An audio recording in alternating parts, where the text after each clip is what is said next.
I'll ask you a question. Okay. All right. So, Dad, we were just talking about some of the things we might like to record, and you were talking about some of the games that you played as a child. What kinds of things did you play? And why do you want to talk about that? Because I'm sure the children aren't playing the games that I played, and the games will be lost forever. And they were an important part of me growing up. Now, to begin with, they were games that you didn't need a whole lot in order to play, because we didn't have a whole lot. But my dad did not have a full-time steady job until I was almost 8 years old.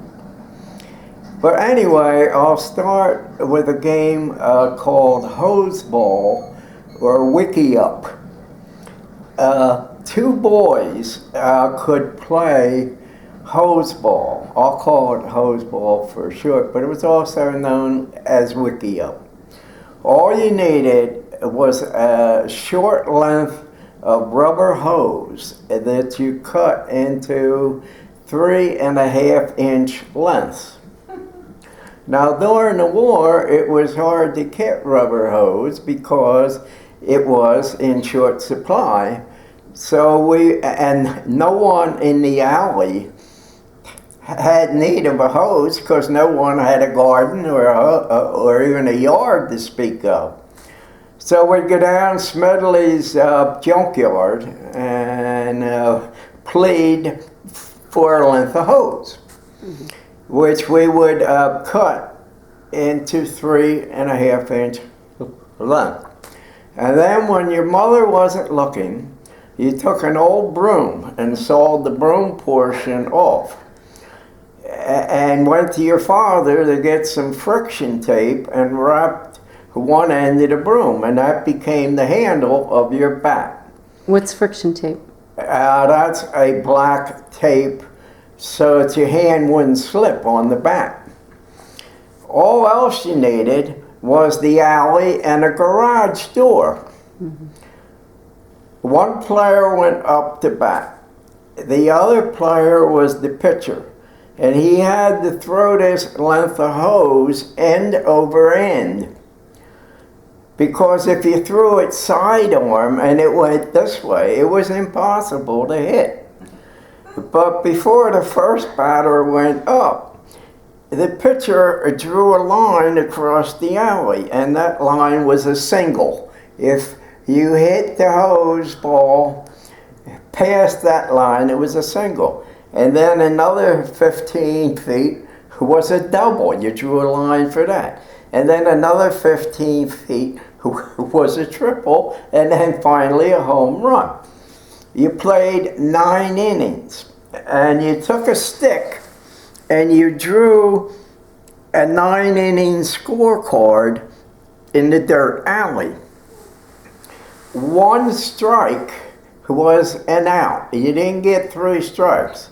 If you tipped it or you missed it, that was an out. So you really got 3 swings unless you hit the thing. Now, the question was, if you're pitching and someone hits a line drive at you, are you going to try to stop it from going past the line or not? I had some sore hands in trying to stop it. So that was hose ball or Wiki Up, and we played it at the bottom alley against Gordon's garage door. He had 2 big doors that opened. You played it against his garage door because that would stop the Wiki, or the hose ball. What's Wiki stand for? What's that mean? I don't know. I don't know where Wiki. Well, I think you're making up the whole thing. I can't imagine anybody hitting a piece of rubber hose that's spinning in the air. Well, it was tough, and it really sharpened your game. Now, if you went up to Deschamps Park, which is about 5 blocks away, they had tennis courts. rich kids were playing tennis. And to tell you the truth, we would crouch in the bushes by the tennis courts. And when a ball came flying out of the confined space, we would grab it and run. And when asked at home, oh, I found a tennis ball in the park. Well, the balls were found where they weren't lost, okay? So now that was hose ball or wikio. How about another one? Another game? Yeah, another game. Another game was rubber guns. And this was one of my favorites. But, I mean, the war made it tough because, once again, you needed rubber. And you took a car inner tube and you cut it into rubber bands, like a big rubber band, a full circular thing. And you would cut 3 pieces about 3/4 of an inch. And then you would cut a half a dozen pieces about a ½ inch wide. Then you would take a piece of 1x3 wood, about 14 inches long, and you would drive a nail in the bottom side of it about 2 inches from the end. That was your grip. And then you took a clothespin and split it in half. And you took the 3 bands and stretched them over the 14 inches of wood such that the clothespin acted as your trigger release. Because if you squeezed on the nail and pushed on the bottom of the clothespin, it opened the top of the pin like that. Then you took the ½ inch strips and you tied a knot in them so that you had essentially a figure-8 rubber band. If you tied 2 knots in it, it was even stronger because what you had to do was to fasten it or loop it around the one end of the board, stretch it, hold back on the clothespin trigger, and hold it there. So that then when you went like that, you released that rubber band. And it would shoot anywhere from 20 to 40 feet, depending on how many knots you had in it and how long you made your gun. And every summer, I had no skin on my fingers from stretching the rubber bands. And we played all around. You see, there were 4 alleys, and they were all interconnected. And they were black dirt alleys, not earth or topsoil or anything. They were just a gritty black dirt. It was a great playground, okay? And then, if you got a bicycle inner tube, you could do the same thing. Only you had a little short gun, and they would only shoot about 10 feet. But you could hide them. And when someone thought that you were out and were about to shoot you, you could pull one of them out and shoot them with that little gun. So how did it feel when you got shot? How what? How did it feel when you got shot? It depended on where you got shot. If you got shot in the neck or in the head, or if you had short pants on, I never wore short pants in the alley. It would all depend on how far away the shooter was and what part of your anatomy you got shot on. And who taught you how to make the gun? Who taught you how to make the gun? Oh, the bigger guys. Yeah, I mean, you have to, we didn't call them older guys, we called them the big guys. The Wise family had 4 boys and 1 girl. The Dugans had 1 boy and 1 girl. The Boscolas had 4 boys and 1 girl. The Sullivans had 5 boys and 1 girl. The Iconas had 4 boys and 1 girl. There was no shortage in the neighborhood to pass down this vital information. That seems to have put you at a disadvantage in terms of family boys. Yes. I had 1 sister, and all that she wanted to play was nurse and store, where she would use pieces of broken glass, colored glass, and the paper dolls, and that kind of stuff. She was of 0 value as far as games went.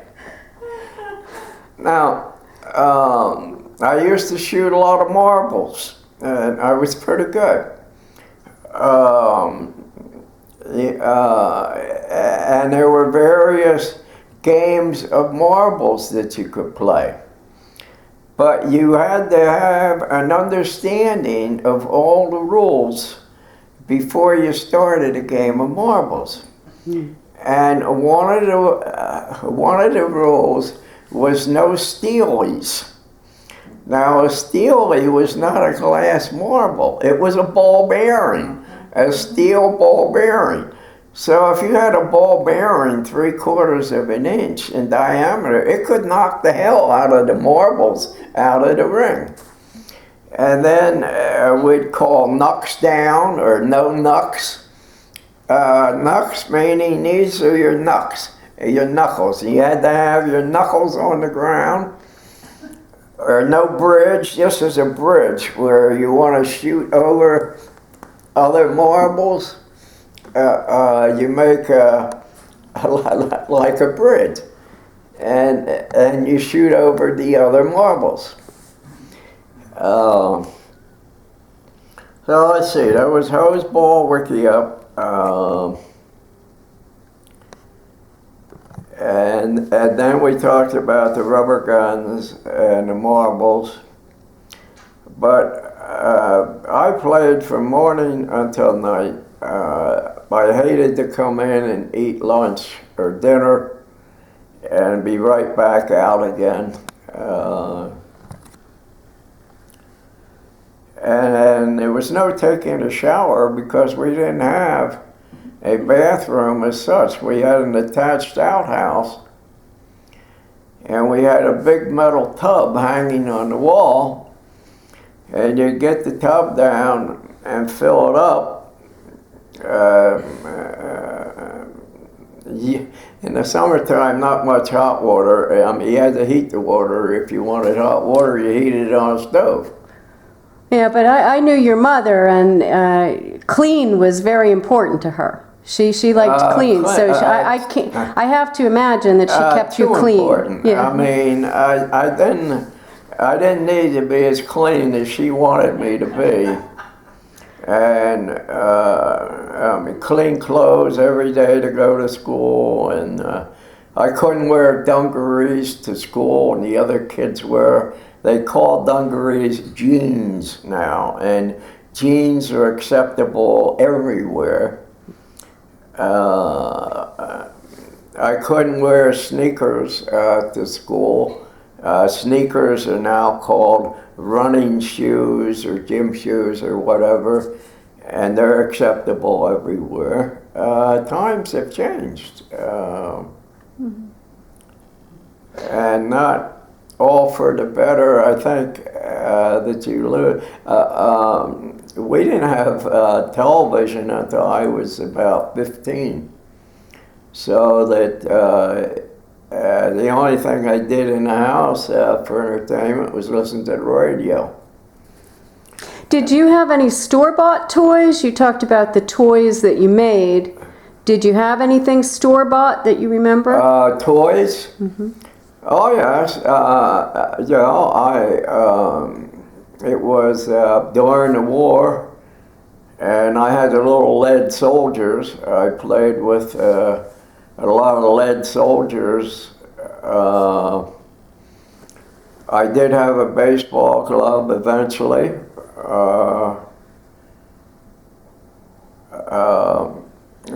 We used to play football in the alley. And the football was 3/4 size. And it didn't have a bladder in it. Someone had found it, and it had leaked and the bladder was out. So we stuffed it with rags. And we played football in the alley, and one day I was running around and I ran right into Icona's garage, the corner of the garage, and knocked myself out. And I got a black eye that was the whole side of my face. And that was probably my first concussion. Maybe I played too many games without a helmet, like they said of Jerry Ford. One day we were playing football, and my mother came around the corner of Rinky O'Neill's house at the bottom of the alley, and there were all of us kids. And rather than hit the brake, she went into Rinky's corner of the house and knocked down his rain spout. And it so scared her that she wouldn't drive for a couple of months. And my father couldn't get over the fact that she never put on the brakes. She hit the house. And she said, well, that stopped, and I didn't hit the kids.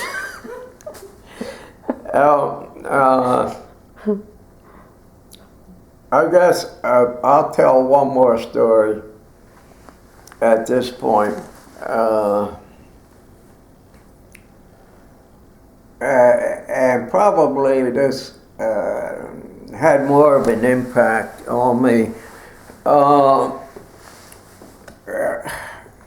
One of my favorite friends in the alley was a boy named Francis Burke. Francis was 2 years older than me and very much wiser.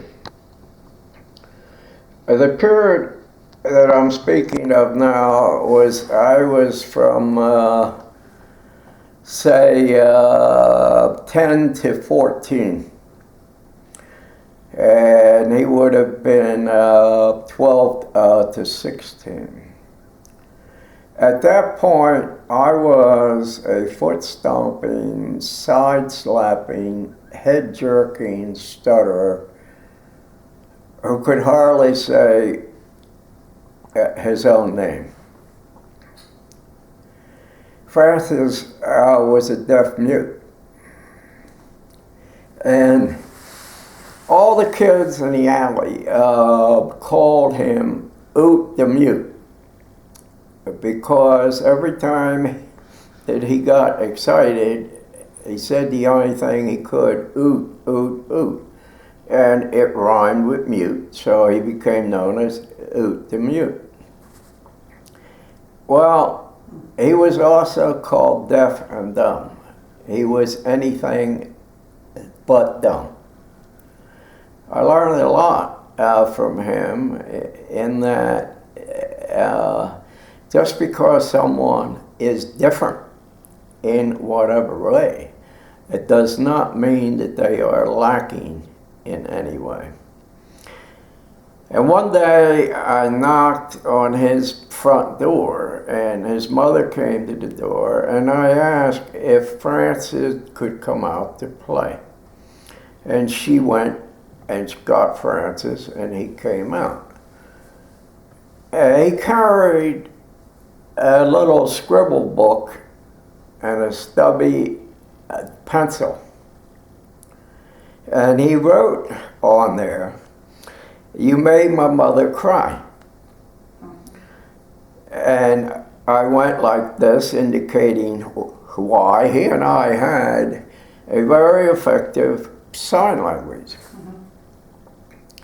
And he said that was the first time anyone ever knocked on a door and asked for him by name, and that she knows that he's not what he was called by all the kids in the alley. When Francis was 16, he graduated from a special high school and was immediately hired by Scott Paper Company in the rolling mill because the noise was so bad in there that they only hired deaf people to work in there. So Francis was one of my favorite playmates and friends as a child. Okay?